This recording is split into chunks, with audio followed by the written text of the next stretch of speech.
Ito na mga kakwi, magluto naman ako mga kakwi ng fried chicken mga kakwi na. Nagkulo-kulo ang mantika mga kakwi, sobrang lakas.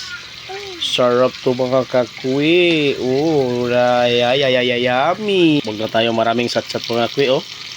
Nag-golden brown na yan mga kakwi. Luto na yan mga kakwi. Lagay na natin sa lagyan na natin mga kakwi.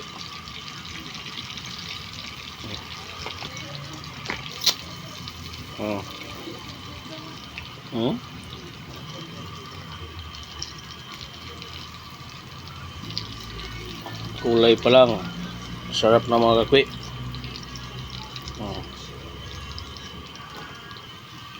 So, sarap niyan kasi wala nang laman,